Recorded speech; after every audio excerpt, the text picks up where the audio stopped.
think twice, my shooter in the VIP. 10th grade, bought a frame, wheel off licks. Pike set, feel like I'm cruising on the ship. It's your birthday, put some ice on your wrist. I reached every goal, had to write another list. I'm struggling on toe, I just biting on the lip. I fly across the globe and I call another hit. They watching cause they know how slimy he can get. I'm running to the top, I'm bottom of the ditch. He face rap burn and he running out of hits. Say the wrong word, I'm shooting me. Welcome to season 5 of the Blue Blood Rivalry podcast. Connor and I are back again with our 5th season, and we're going to talk to our listeners about the Duke Carolina football rivalry. Then we're going to expand and go into the Duke Carolina basketball rivalry, with UNC being ranked number 1 in the country and Duke coming in behind us. I don't know, 2, 3. This is going to be an exciting show. Connor and I are going to duke it out. We've got really a blue blood rivalry in football, and we have a blue blood rivalry in basketball. And when I say that, I mean the teams are really good. So let's start with a CFB update.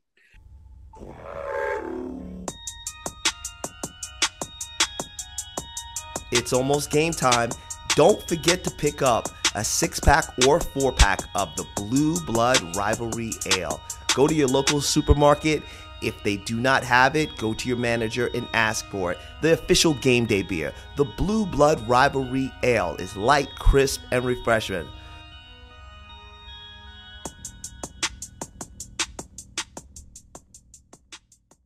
We're coming off football season. Last Saturday, we had the Blue Blood Rivalry, Connor. Duke collapsed in the fourth quarter. Were you expecting that, Connor? That's my first question is, were you expecting a collapse? Because I was expecting you guys to collapse.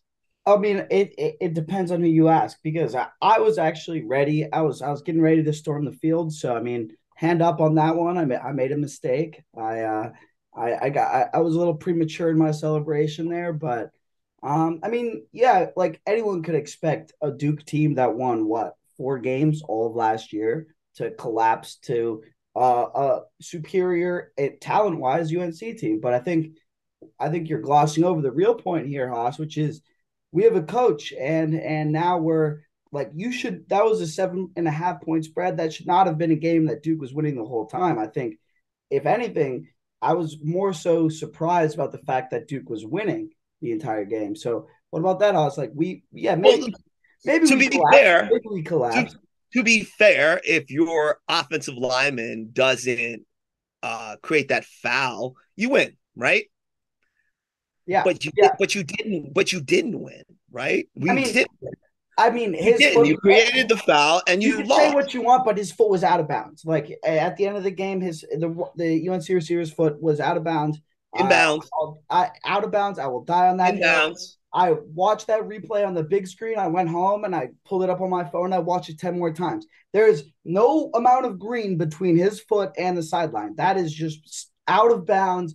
Should not have been a catch, but it's fine. I mean, and yeah, at the end of the day, like, we probably should have had a chance to win it at the end too. And you know, we're not there yet. And I think that is a good representation of Duke football in general. Is we're close, but we're not quite there yet. And, you know, it works against the worst teams, but then we don't have that finishing touch. We didn't have it against Kansas. We didn't have it against UNC. We didn't have it against Georgia Tech. And those are the only 3 games we've lost this season. So I think we just need to learn how to win close games, and then we can blow out the bad teams. But also, I'll put it back to you, because your team is actually doing pretty well. I think we're both above expectations, but your team is performing incredibly well. What's your takeaway from UNC football so far this year? You're first in Coastal. You know, you're doing well in the ACC. You're doing well out of conference, but you know, all of these games are rocky. You know, you almost lost to Appalachian State. Like, where do you fall in this season so far? It's a good season. It's good. I mean, again, at Carolina, we are basketball. We're a basketball school. And so what we want to do in football is be very good. So I feel like, okay, we're 5-1. We're probably going to have an 8-9 win season, probably. and we're going to go to a nice bowl. And that is the standard for Carolina football. Are we ever going to be in the top 10? The answer is right now, no. Is that the goal? No. But is it sweet to have a victory over Duke at Wallace Wade Stadium when Duke collapses? The answer is 100% yes. Because listen, we have been at the butt of your jokes from about 2010. We got a championship in 2017. But with this rivalry and all rivalries, the balance of power, it's like it shifts. And I think with Coach K gone, the balance of power is about to shift. And we'll get to Coach K later. But that Duke football game was just the gods are shining on us. The gods are not shining on Duke. Duke played a better game, and you still did not win. So those are my thoughts. We have a good team. Mac Brown is doing exactly what he's hired to do. Recruit. We've got good players. If we're in the top 25, top 20, Carolina fans are happy. And if we beat Duke, we're even happier because it sets us up for basketball, which is what we're going to talk about later. So Connor, let's get into the nitty gritty. Like Coach Elko, you got a new coach. I personally thought Cutcliffe was a good coach. I thought he had good ideas. He brought you guys to the Orange Bowl a few years back. But give me your feelings on Coach Elko. 7 games, a few games in, 7 games in. So, I mean, look, before we talk about Elko, we obviously have to talk about Cut because that's kind of what we're comparing him to. And, I think Cutcliffe was great his first few years. He brought us back to relevance from being a nothing team. But then if you look at the last 2 or 3 years, we've kind of slid back into, non-bowl eligibility, bad teams, non-competitive recruiting. Some might say, myself included, that his relationship with the Mannings was like the only thing keeping his job security. And we're sure as hell not getting Arch Manning. So where is the job security there? And I think that's essentially why Elko was appointed. And so far, I've loved it. And so, fun fact for everyone out there, actually, Elko in his contract has a bunch of clauses about the Duke student body and what the university has to do to support football better. So his first, literally the day he was hired, it was announced that the student section would be moving behind the team's bench, which I thought was awesome. Our student section has always been notoriously, let's say, just quiet. Haas talks about UNC needing to be good at football. We don't care about being good. No one cares, period. That's the real problem. And I think Elko is changing that. So from a fundamental standpoint, regardless of wins and losses, I think that is a great contribution that he's made. And if you just look at our team this year, we're playing hard and we're playing better, right? We killed Temple. We beat a bad Northwestern team. We killed North Carolina A&C. Terrible football teams. Bad football teams. I mean, we should have been terrible. Not bad. Terrible. We're competitive in the Kansas game the whole time, and it just did not break our way at the end, which I think a lot of people would say Kansas is a good football team. We killed Virginia, another bad football team, and then we lost a game to Georgia Tech that we should have lost. I think at the end of the day, I think Elko has got the guys much more prepared and much more ready to play in terms of mentality than Cutcliffe ever did. And I think the UNC Duke game is a prime example of it. And the really interesting thing for me is that Elko was kind of brought in as this defensive, hoorah guy. And as it turns out, our defense is not great because we don't have the recruits. But our offense is really good. Our offense is one of the best offenses in the country. We haven't scored less than 20 points a game all season. And that gave UNC some problems because UNC has a bad defense. So, my thoughts on Elko, I think he's doing a great job. He's overperforming expectations.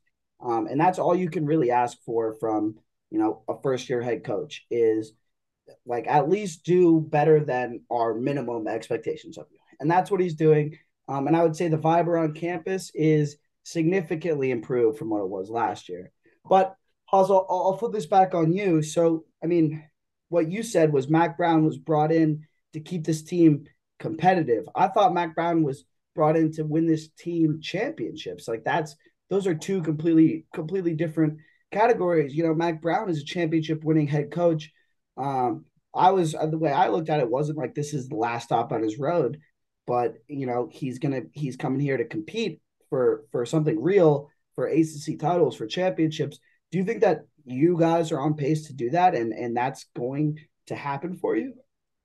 So Connor, on this podcast, I am a realist. We are a women's soccer and we are a basketball school first. Okay, we're a field hockey school. We win championships in those sports. Football, the goal is to be competitive, to be in that top 25. I think Matt can do that.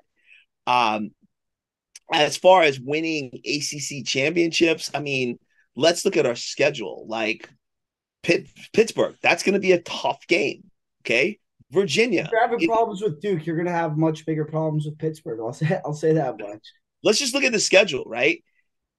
Virginia, that's always historically been a problem for us to beat UVA. Away at Virginia. Yeah, no, it's at. I don't think it's at Virginia. I think it's at Carolina. It's at Virginia. It's at Virginia. Okay, so we've historically have not done well in Virginia. Okay, then right after that we have Wake Forest, scrappy freaking good football team. Right, the mesh is gonna cause you guys some problems. And then the week after that, November 19th, we've got Georgia Tech at Georgia Tech in Atlanta. And then we finalize the season with a game against NC State. And you know that's going to be a barn burner. So again, Mac is 5-1. Can he get to 8-3? Probably. But he's got his work cut out for him. I mean, I look at the schedule and my eyes get bigger. And I say, can he do it? Yes. Can he win 3 more games? Yes. Can he win 5 more games? Probably not. Because one of those games, you have to go. You got to go to Virginia, right? You got to go. You got to go to Wake Forest. Go to Wake, yeah. And you got to go to Wake, right? So those are going to be tough games, regardless of whatever team goes in there. And then at home, you got to beat Pitt. You got to beat Georgia Tech. You got to beat State. And State is going to be like us with the Duke. They're going to say, well, we don't care if we've got to go to Chapel Hill. They're going to play. So again, I'm predicting Mac goes 3-2 in his final 5. He goes 8-3. Productive season. That's a Peach Bowl worthy, and it might even be like Orange Bowl worthy season. And that's about what he's gonna do here. That's about what he's gonna do, and I'm sticking to it.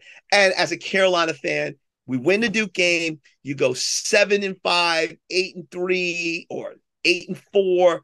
That's a positive football season for us. Also, I'd like to object to that a little bit. Like, why does beating Duke matter? Duke is not a football school. We're not good at football. Maybe in women's soccer it matters. That's a top 10 matchup. This is like a top 25 team versus, a 50 to 100 team. This isn't, the same thing as basketball where it matters. This was a home game for us. For us, it meant a lot to beat you, and I think that's why the game was close. Does it really matter for UNC to beat us in football? Who cares? Like, that's the expectation. I think it matters to Carolina and it matters to Duke in every sport. I think that rivalry extends beyond basketball. It's football, it's soccer, men's soccer, women's soccer, it's tennis. It's if I was in a frat house playing a Duke frat house in pickleball, it matters because we want to beat you, right? We want to beat you guys, and so do you, right? So I don't care if it's an intramural team, it matters. And that's why this thing is a rivalry, right? It matters. It matters. It matters. So do we care if it's football? Yes. Do we care if it's pickleball? Yes. Do we care if it's badminton? Yes, we want to beat Duke. And and I don't know how you guys feel, but we want to beat you and we want to drag you guys through the mud anytime and every time we can. Look, I mean, obviously we feel the same way, but if it's a sport that Duke is supposed to win, then we're supposed to win. Like I don't place the weight in that. I place the weight in where can we hit them where it hurts. And Duke football versus UNC football is somewhere where it hurts. That's not a matchup that you guys should lose. That's an expectation of winning that the UNC and Mac Brown in particular have that Duke hasn't had ever. We're like, what football success have we had? You put football third on the list of UNC sports that they're okay at. Football's maybe like 10th. No one plays football. You can't come to Duke and like we have more walk-ons than any other school in the ACC.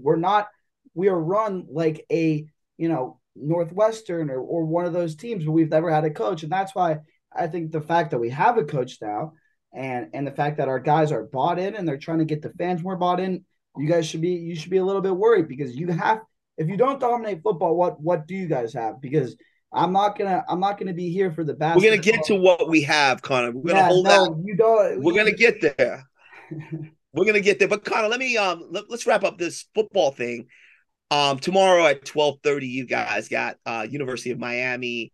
I believe it's in Miami. You got Boston College. You got Virginia Tech, which should be an easy game for you. You got Pitt and Wake, right? So to me, you guys are what, 4-2 right now? We're 4-3. 4-3. 4-3. Okay. To get bowl eligible, I really think you only need 2 more wins, right?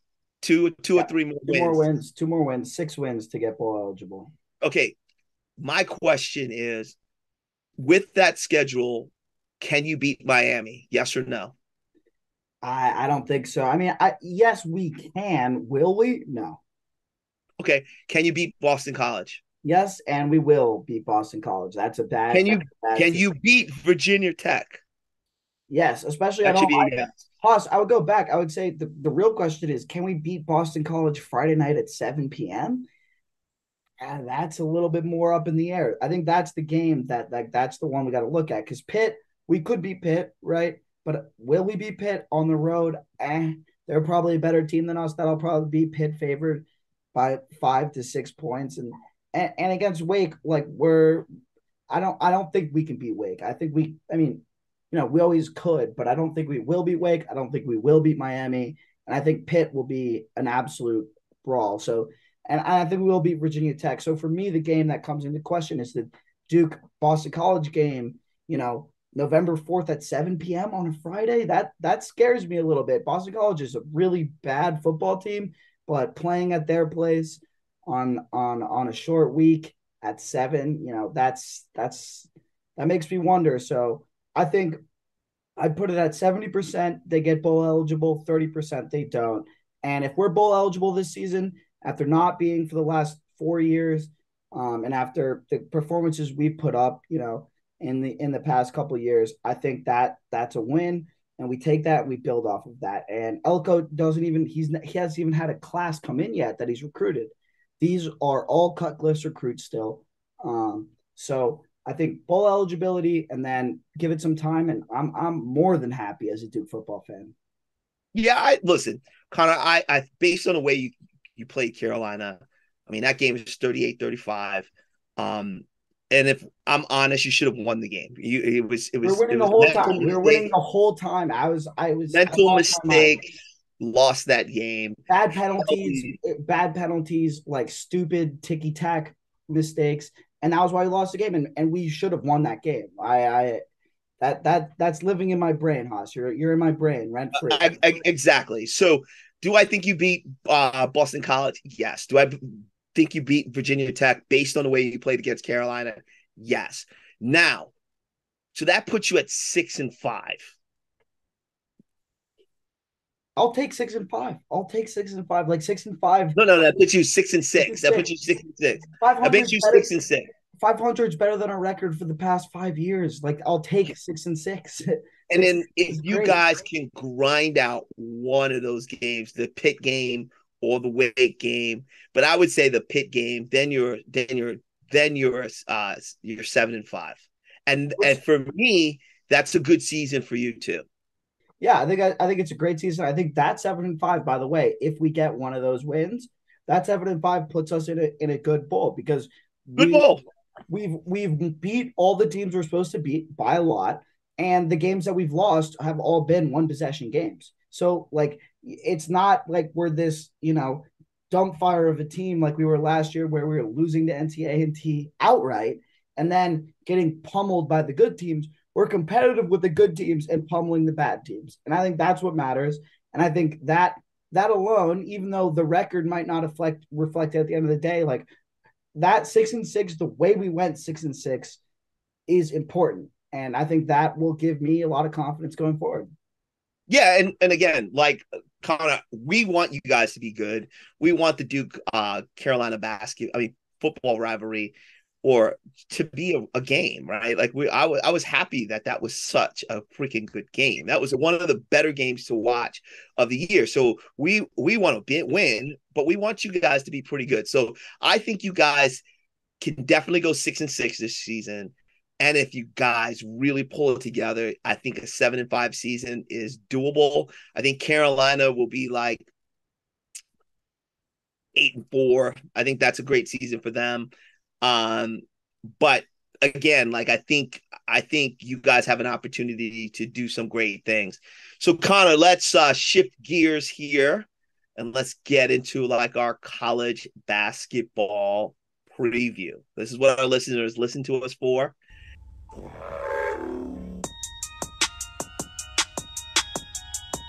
It's almost game time.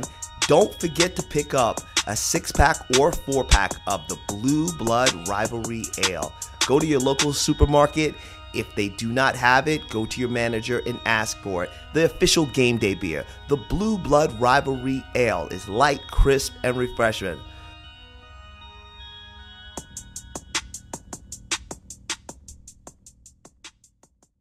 Connor, after the most intense, tragic ending, and if you're on my side, it was the most exhilarating ending, to the point that when I was in New Orleans for the national championship game, a Kansas fan asked me, does this game matter? And I said, it does. But that last game, that's what mattered. And for Carolina fans, like that was like the biggest win in the history of the rivalry, because we now have something on you guys that you just won't have. Like you won't have, but you may have. We might be able to slug it out again in the Final Four because both of our teams are good. So as we roll down to craziness tonight, UNC is the favorite, #1 preseason All-American. Devils are ranked #7. The Tar Heels have a really, really senior team. They've been there. They're good, they're big, they're long, and possibly better than last year. And we'll talk about those reasons. But on the other side, Duke is bringing in another top recruiting class with the headline of Derek Lively. Connor, tell me as a Duke fan, tell our fans who watch our show, listen to our show, what it feels like to be a Duke fan last year and how you're feeling about this year. So start with last year, Connor. Well, I mean, I hate that you're bringing me back to this place because I've completely mentally blocked that off as ever existing, personally. But No, You don't remember being in New Orleans? no, I don't. No, I've never been to New I Orleans. think you were there. I think you were there. I think I you were think one of the only ones that got out of New Orleans, as I heard. You weren't no, trapped. no. I don't ever remember being there. I'm excited to go down for my first time for Mardi Gras in the spring, and that's that. I don't think we need to discuss this anymore. No, but yeah, that was the lowest of the low, and I think as much as it was a good for you, it was much more of a worse for me. I think UNC was in a little bit of a less to lose situation there. And, the way it happened too, it was just heartbreaking. And knowing that, like, for some reason, Caleb Love, who's a 27% career 3-point shooter, wasn't going to miss. And, and our like actually good shooters are gonna miss going down the stretch. It was just brutal. So no, there's no good. There's nothing. Last season never happened. We have a new coach, new team. No, We're all it good. happened, Connor. Let me tell you No, what it happened. didn't happen. It didn't happen. No, let It me didn't tell you what happen. happened. It's Let me COVID. It's refresh your part of memory. COVID. That whole 3 year, The that whole 3 year last gap. No, discount it all. Don't count any of it. the last game, Coach K had a party that there was tents. There was 100 athletes at the Washington Duke before the game, and it was Coach K had a show on ESPN, a send off show. And if you go back in the archives, Connor, to season 4, I told you that that was a dangerous thing to do in this rivalry. And it's a rivalry because the other side felt like Duke was way too confident in the last matchup during the regular season. Coach K was scheduling send-off parties. He brought in 100 of his alumni to the Washington Duke, to Cameron Indoor, and I told you that you guys were playing with fire. You had a UNC basketball coach that was on the chopping block, that was ready to get fired, and we can talk about that more.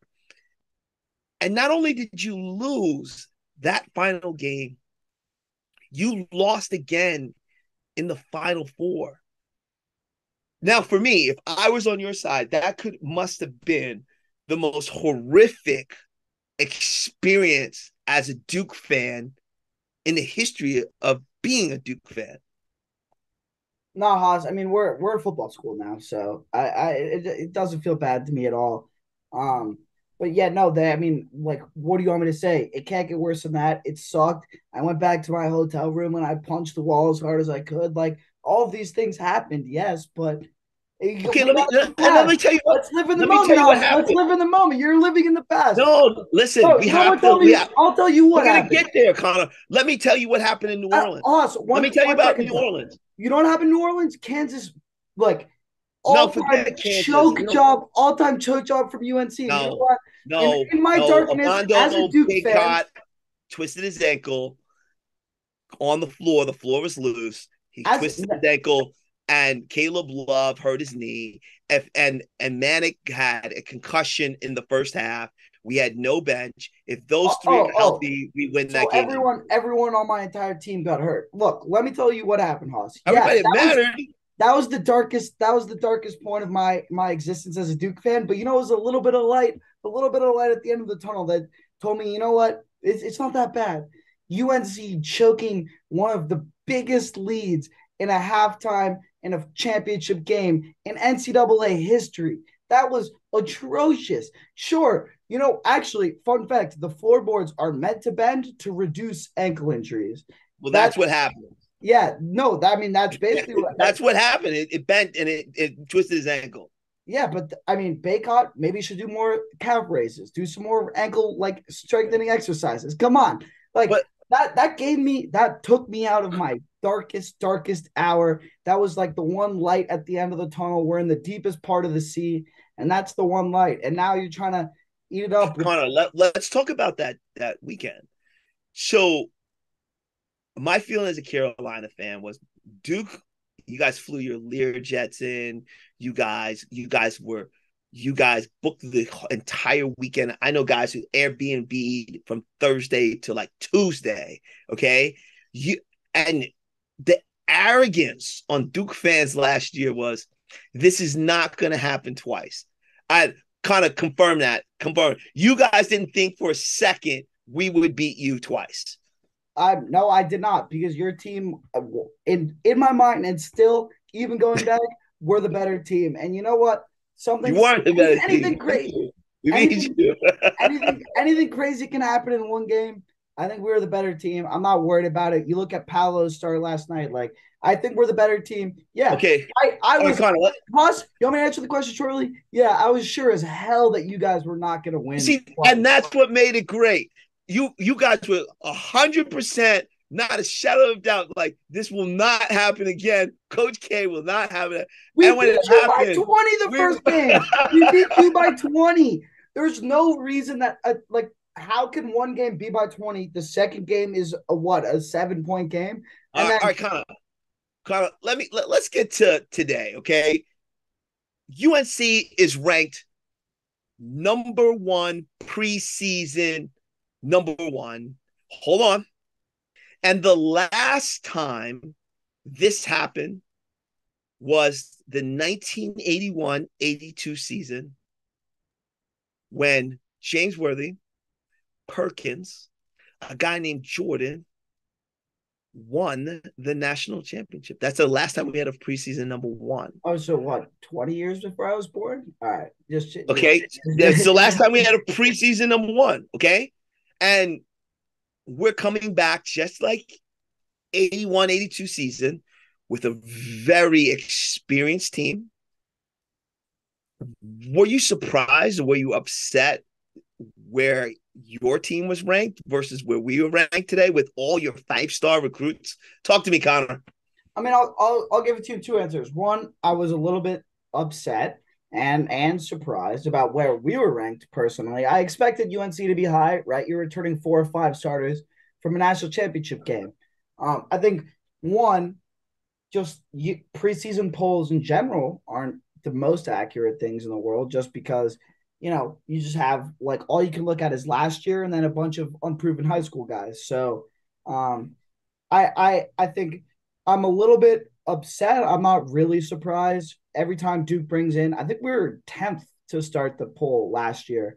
So every time we bring in, another number 1 class after number 1 class, this happens and we get ranked a little bit lower. But I think the difference for me, and the reason why I am upset, is because we've actually got some older guys. We have some transfers coming in, and we're not necessarily just this, young team. And I think most importantly, we're led by an older guy and a good friend of mine, Jeremy Roach. And I think his ability to be a leadership figure while actually performing on offense, unlike some of our other senior captains in the past, that makes a big difference.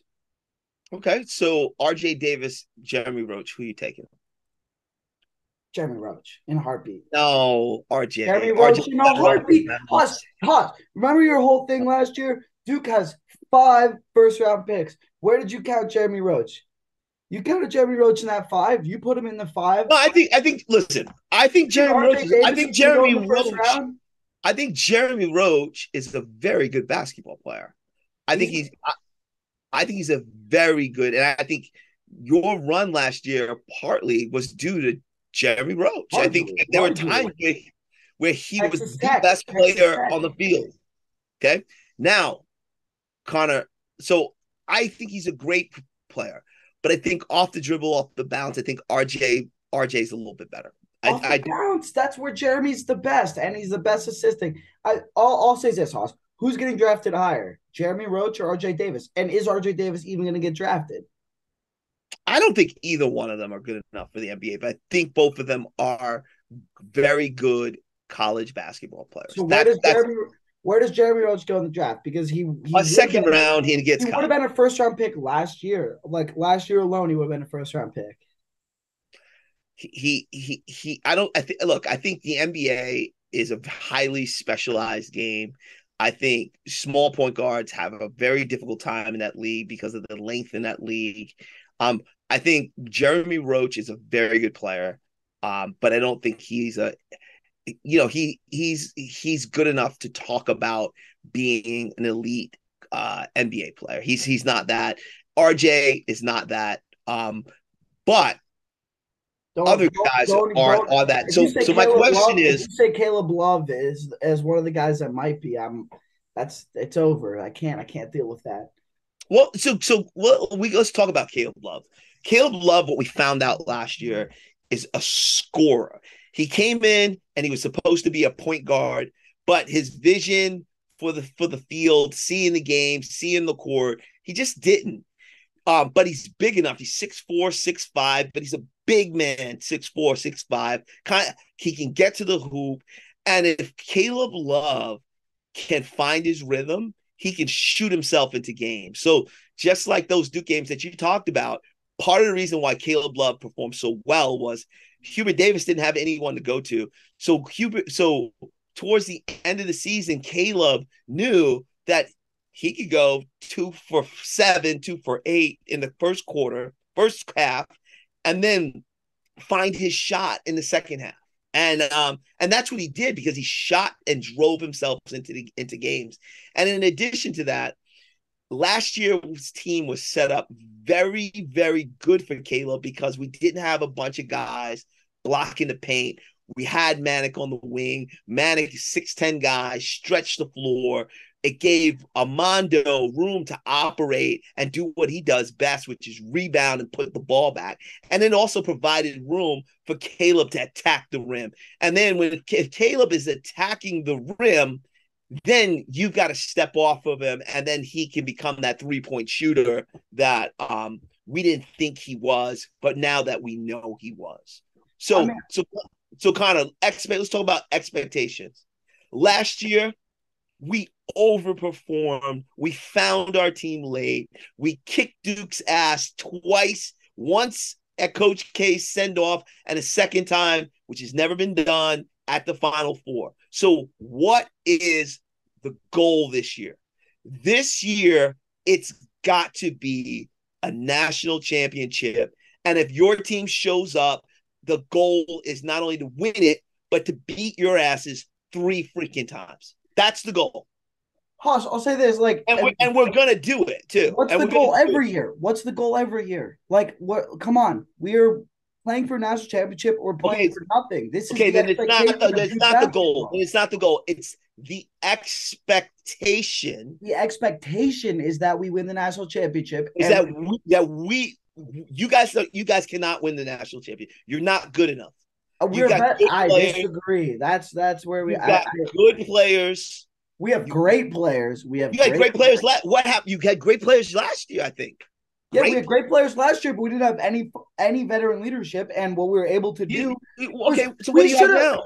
We still, if we play any type of good defense down the stretch or have any competent offense down the stretch, beat you. We beat you. Okay, Connor, we're a Final Four team. How are you going to argue that we weren't good enough? We're right there. That's that in. So Connor, our expectations are a national championship.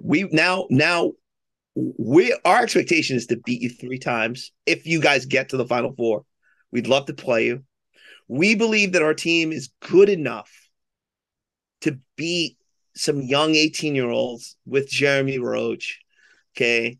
A new coach. Coach K won't be there to guide you guys. Okay.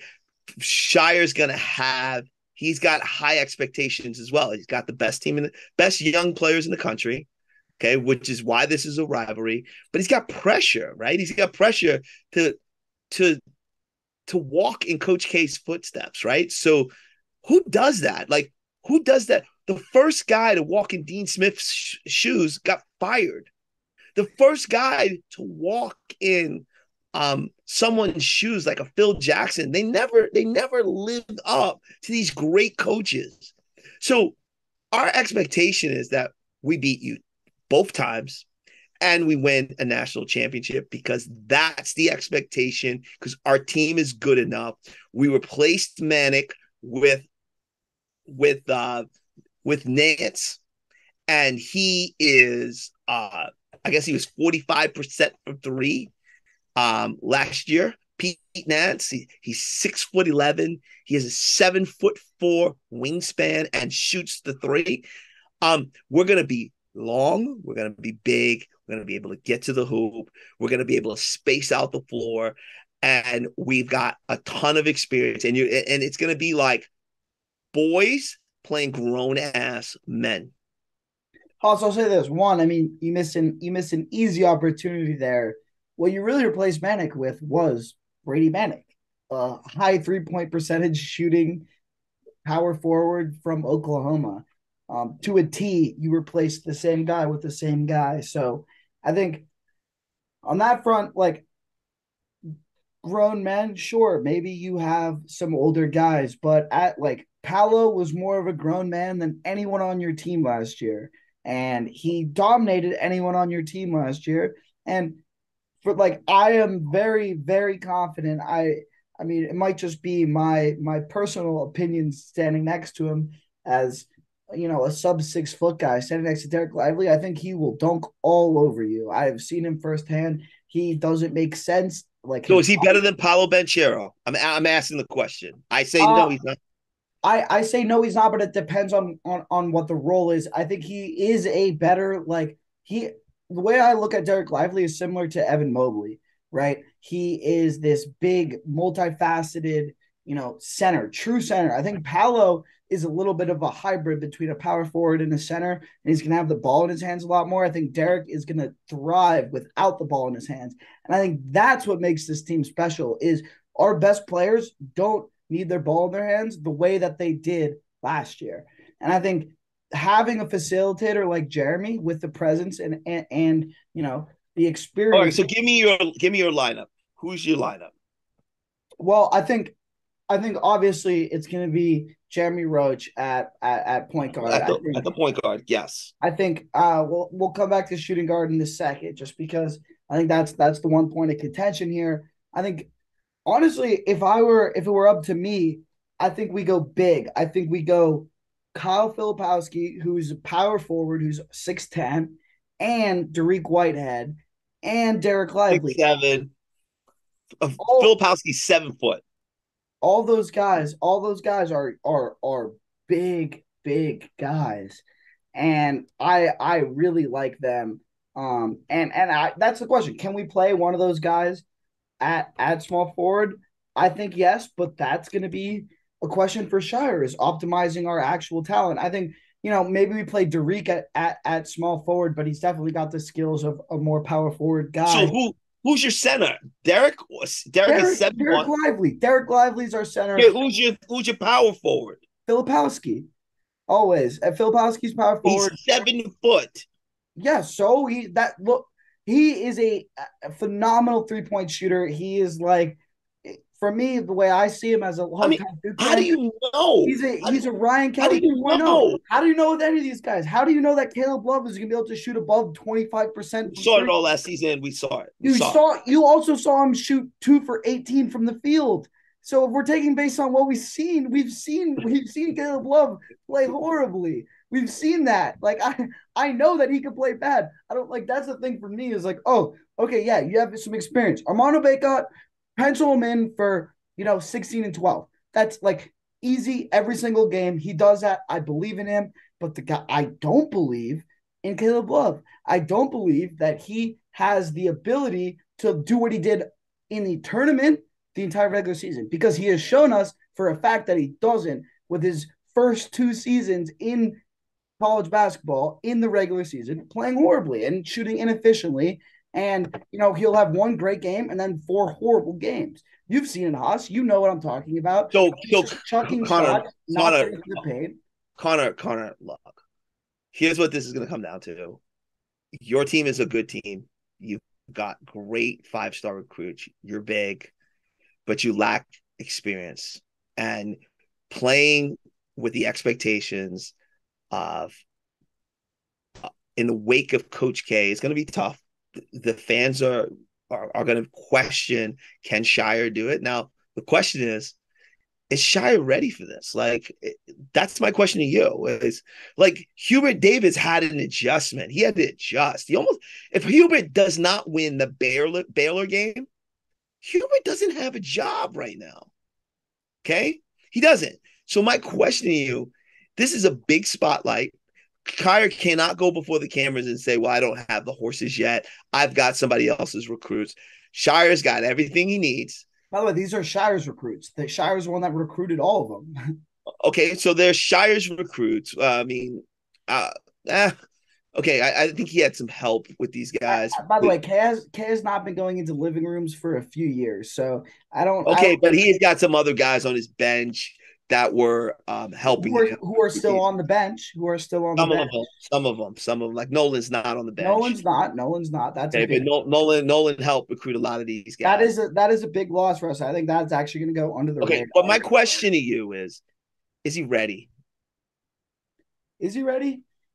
Honestly, I think yes. If I'm leaning one way or the other, what makes you say yes? Why? What? Because you feel it? Let me break it down. Why? No, Why? Because one, he won at the highest level with Duke, which a lot of the other potential coaching candidates did not do. Right? He was a good play. He was a good player. He wasn't the main guy. He wasn't an NBA guy. He was a good player. What you're describing right now, Haas, is every good head coach in any sport ever. Hubert Davis was an NBA player. Nick Saban was a good player at Kent State. And then he ended up being the best college football coach of all time. Like, good players that know the game well are the ones that are the best coaches. It's not the great players. It's not. I agree. So what I'll say with that is I do think he'll be ready. I think he'll be ready to go. And the other thing I would say is to me it doesn't really matter because I think we will know within a year. Like I won't for you, Haas, I feel a little bit more uneven because you saw like the downs of Hubert Davis, then you saw the ups. For me, it's like I think we'll know instantly whether or not Shire is the man for the job because of the spotlight on Duke basketball, because of the pressure, because of all these factors.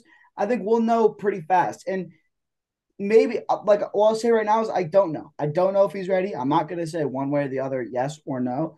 But what I will say is that I think that we will find out very shortly. And that's enough for me. And like, I'd much rather just know one way or the other than be, in the, is okay. But here's what I see. I see you bringing in a bunch of 5 stars. The way you land 5 stars now is your NIL deals, and the Duke economy and the corporations. You guys got a nice. No. You got a nice NIL. Don't spin it like that, Haas. Hold on. We're the most watched college basketball team in the country. Don't spin it like that. You do. But the top players are going to the best programs that offer them the best NIL deal. And you guys obviously have great NIL deals for your basketball team. But my question is, now you have a guy who's 18, he's making a ton of money. He knows, like a Derek Lively knows he can go to the NBA after this year, okay? Can John Shire coach a guy making $500,000 a year, knows he's going to the NBA? I don't know he can do that. Well, no one can know that he can do it because he hasn't done it. Like, I don't even know if Kay can do it. Yeah. I don't know if Kay can do a number 1 draft pick, 7'1", going to the NBA, has $500,000 in his pocket. He can look at Coach K and say, "Get the hell out of here." So, Haas, I'll spin it back on you like this. I think behind the scenes, my guys want to be there. You know this, and I know this as well. But behind the scenes, Coach K has not been he doesn't do the in the huddle coaching. Shire is one of the guys that's most responsible for managing these large personalities over the last 3 or 4 years.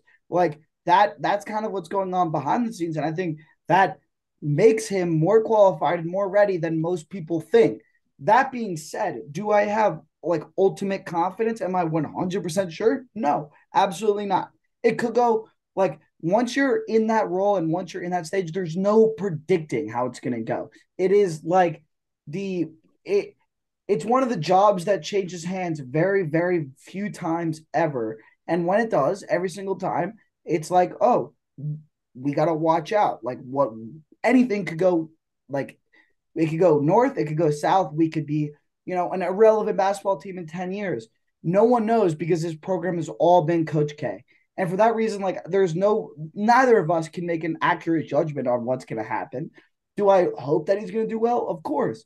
And I expect him to do at least as well as K did last year, because a lot of what K did last year was his responsibility. So I think that's where I stand, is that getting what we got out of our talent last year is Shire's floor. The question is without that, devil on your shoulder, basically, to enforce absolute rule on the players, does Shire have that in him? And I mean, I think no, and I think his leadership style is different, and whether that's better or whether that's worse, that remains to be seen. But what I will say is this: I think K might have been a little bit, maybe not slow, but he might not have been the most, up to date with the way that current players feel. I think Shire has a much better understanding of the way that today's players, with the NIL, with everything else like that, the way that everyone's a brand, I think he has a better understanding of how that works. Okay, great. So do you think a young team, Duke team, talented young team, big young team, is going to have a problem? I mean, honestly, do you think you're going to have a problem with UNC? I mean, I think it depends on how you define problem. We're not going to get blown out the way that you guys were. Do you think you'll win? Do you think you'll win? Yeah, I think we are going to win, and I think that our young talent is better than your old, aging, washed up talent that can't make it to the NBA. Also, if we're just to go back onto UNC for a half second, generally when players go past their junior year, they have a bad senior year. We saw that with Duke's very own Grayson Allen. Like, they're not that is not the sign of a great player when they stay for their senior year, when they were potentially going to get drafted. I don't know, Armando. Is it okay? Is it okay? Let me ask you a question, Connor. Is it okay to have a good college basketball team? Maybe we have a very good college basketball team. Like I said, Banchero was an NBA guy. Like, he had an NBA body. Everything about him was and is NBA. We all knew that. Okay. Did he have the moxie as an 18-year-old to win? The answer is no. He didn't win. No. Did he have the skill level to be a winner? Yes. But did he have the mental? Did his mentals develop enough to win? No. Do we have guys that can win? The answer is yes. Is our team good enough to win? Yes. Does Brady Manick make a difference for this team? And I'm going to say no, because we're bringing a mature Pete Nance. Pete's brother plays in the NBA. His father plays in the NBA. Pete will play in the NBA. Okay. At 6'11", and he shoots 45% from the three. I think we're going to be as good, and maybe better, because we're going to be a little bit bigger, a little bit longer. Pete's a little bit more athletic than Nance. So with that saying, our team is going to be good, but here's the problem for our team. Last year, there was no expectations. This year, the expectation is the whole thing. It's to run over Duke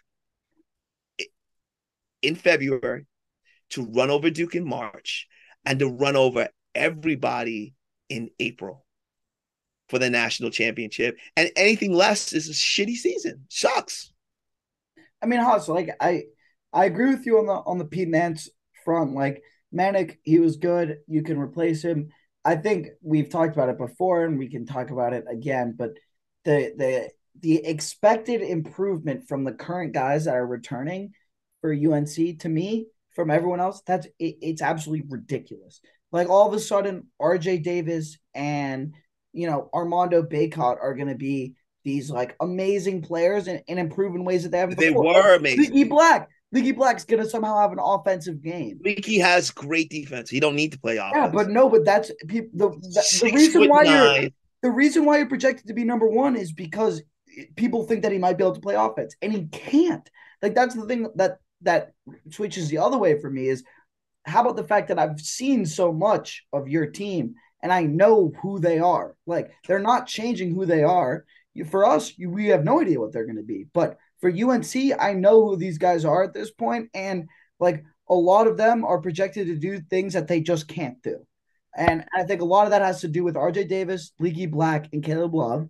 And I think your guard play is, which for any team that wants to win national championship, is the most important thing, right? You saw, and we have great guard. We have great guards. Great. Assuming that Caleb Love is tournament Caleb Love. Caleb Love is great. We know that. No, we don't know that. He did not play well. He didn't play well in the tournament. Caleb Love is great. That's the thing for me is it's like He's it's all based on it's all based on the Baylor. Who'd you beat after Baylor? Xavier. Duke. And then St. Peter's. Oh yeah, he performed well against St. Peter's. Like Duke in the Final Four. This is what you're, and then horribly in the final game. Like this is what I'm saying is like people cannot be penciling in Caleb Love, RJ Davis, and Leaky Black to being three. Like people are penciling that in Leaky as Black the best. is going to lock up. Here's what's going to happen, and we got to end the show, Connor, and we can talk about this. This is why you got to get over to March to Midnight Madness. This is why it's going to be an incredible year on the Blue Blood Rivalry TV show. Leaky Black, great defense. He's going to lock up whoever you put him on. RJ scores 0 points and scores 0 points. Yeah. RJ versus Jeremy Roach. I'm going to say that's like that's equal. 2 guard. Caleb Love is going to win at the 2 guard. At the center position, I believe Jacob Grandison, you better watch out. I believe that we win there at the power forward. We win there at the small forward. We win there. So that's where you lose me, Ross. That's where you lose me. If you're telling me that your power forward is better than the number 4 overall recruit in the entire country, that's where you lose me. At 7 foot, Kyle Filipowski hits threes. You're gonna have a long. You got to hit him in Cameron, and he's got to hit him in the Dean Dome. This is not high school. He's got to hit it over a 6'11" Pete Nance. That's going to be big. Pete Nance isn't playing at Oklahoma anymore. He's got to learn how to hit him in the Dean Dome too. He does. But we have a little bit more information. We know, just like a Cam Johnson, when he was at Pitt, we knew he could shoot. We know this guy can shoot because they've already shown that they can shoot at the college level. But Connor, we could talk about this all day long. Here's the bottom line. Let me just synop. UNC has to get off to a great start. They have to win. They have to win. They have to win. There are no excuses this year for UNC because we've got a mature team, we've got a big team, we've got an experienced team, and we've got continuity on the team. On the Duke side, you've got talent at all 5 positions. You got NBA talent at all 5 positions. The question with Duke is, are these young guys ready for this stage? Is this young coach ready for this stage? And we're going to answer all that week by week with the Blue Blood Rivalry. Connor, tonight, where are you headed? Tell them where you're heading tonight, Connor. I'm headed to Countdown. T-minus 50 minutes. We're about to be out there. Yeah, T-minus 50 minutes. Connor will be in Cameron Indoor Stadium for Midnight Madness. We're kicking off Duke, Carolina, the Blue Blood Rivalry podcast. And thank you for tuning in today. My name is Hassan Pinto with Connor Donna. What are we, Connor? We are? We're out, Haas. We're out. Yeah, we out. We out. Cool in the thing twice, my shooter in the VIP. 10th grade, bought a frame, blew off licks. Pike set, feel like I'm cruising on the ship. It's your birthday, put some ice on your wrist. I reached every goal, had to write another list. I'm struggling on toe, I just biting on the lip. I fly across the globe and I call another hit. They watching cause they know how slimy he can get. I'm running to the top, I'm bottom of the ditch. He face rap burn and he running out of hits. Say the wrong word, I'm shooting me. You some big dog, you a poodle, I'm a pit. I'm trying to dog just as far as I can spit. Know them all, if you like it, then you get. You standing by the tall, if you broken, we'll fix. I feel like a rocket on an out of space. Got pretty vibes with me, I make sure all on straight. I dress up, put it in some pride and bait. You want an international in all 50 states. Listen to my boots on the wall, ready? Chop cool with a mug, shed it. Smoke gasoline, 93 unleaded. Car never did, I can spin without a limit. 3 rose watches in the yard, I get it. I got 10 bad, I keep all of them happy. You dinner for my buy all go patty. She can say the good, get a Benz for medic. It's a rich, come and feel my fabric. I got hundreds in my pants in my jacket. Chanel in the ceiling, think we in the when you really get the millions, it gon' up in status, status. Cool in the thing twice, my shooter in the VIP. 10th grade, bought a frame, bill off licks. Pack set, feel like I'm cruising on the ship.